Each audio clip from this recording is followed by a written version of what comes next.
மல்லு கட்டு நோக்கத்துல வந்த மாப்புள்ள இப்ப சுத்தி சுத்தி ஆடி இருக்கு இந்த தோப்புல. மல்லு கட்டு நோக்கத்துல வந்த மாப்புள்ள இப்ப சுத்தி சுத்தி ஆடி இருக்கு இந்த தோப்புல.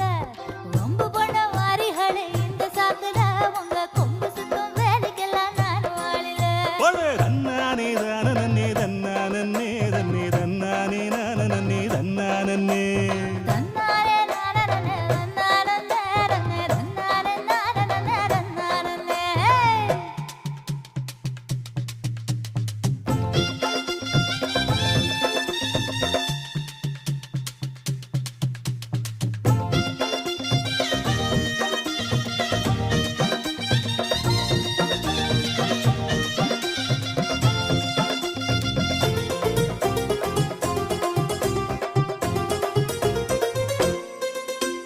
தெக்கிட்டு கரட்டு பக்கம் இருட்டு கட்டு